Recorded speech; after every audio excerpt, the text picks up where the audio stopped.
ಉದ್ರಿಕ್ತ ಮದ್ದೂರಿನಲ್ಲಿ ಪ್ರಚೋದನಕಾರಿ ಭಾಷಣವನ್ನ ಮಾಡಲಾಗ್ತಿತ್ತು. BJP MLC city Ravi ವಿರುದ್ಧ ಇದೀಗ ಭಾಷಣವನ್ನ ಮಾಡಿದಂತಹ ರವಿ ವಿರುದ್ಧ ಎಫ್ಐಆರ್ ದಾಖಲಾಗಿದೆ. ಮದ್ದೂರು ಪೊಲೀಸ್ ಠಾಣೆಯಲ್ಲಿ ಎಫ್ಐಆರ್ ದಾಖಲಾಗಿರುವಂತದ್ದು ಸಿಟಿ ರವಿ ವಿರುದ್ಧ. ಮದ್ದೂರು ಠಾಣೆ ಪಿಎಸ್ಐ ಮಂಜುನಾಥ್ ದೂರನ್ನ ಆಧರಿಸಿ ಕೇಸ್ ದಾಖಲು ಮಾಡಲಾಗಿದೆ. ಬಹಿರಂಗ ಸಭೆಯಲ್ಲಿ ಪ್ರಚೋದನಕಾರಿ ಭಾಷಣವನ್ನ ಮಾಡಿದ್ದಾರೆ. ಕೆಲ ಕುತಂತ್ರಿಗಳು ವೋಟ್ ಆಸೆಗೆ ಹಿಂದೂ ಸಮಾಜ ಉಳಿತಾರೆ, ಪಾಕ್ ಜಿಂದಾಬಾದ್ ಅಂದ್ರು, ಬಾಂಬ್ ಹಾಕಿದ್ರು ಎಸ್ ಅಂತಾರೆ.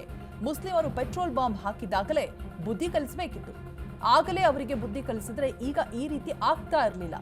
ನೀವು ಹೊರಗಡೆಯಿಂದ ಇಲ್ಲಿಗೆ ಬಂದವರು, ನಾವು ಇಲ್ಲೇ ಇರೋರು, ನಮ್ಮ ಎದುರು ತೊಡೆ ತಟ್ಟುವ ಕೆಲಸ ಮಾಡಬೇಡಿ. ಈ ರೀತಿಯಾಗಿ ಸಿಟಿ ರವಿ ಭಾಷಣವನ್ನ ಮಾಡಿರ್ತಾರೆ.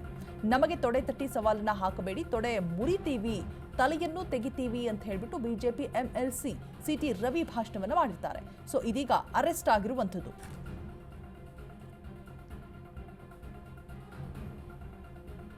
ಸೊ ಪ್ರಚೋದನಕಾರಿ ಹೇಳಿಕೆ, ಈ ರೀತಿಯಾದಂತಹ ಭಾಷಣ ಮಾಡಿದ್ದಕ್ಕಾಗಿ ಇದೀಗ ಸಿಟಿ ರವಿ ಮೇಲೆ ಕೇಸ್ ದಾಖಲಾಗಿದೆ, ಅರೆಸ್ಟ್ ಕೂಡ ಆಗಿದ್ದಾರೆ.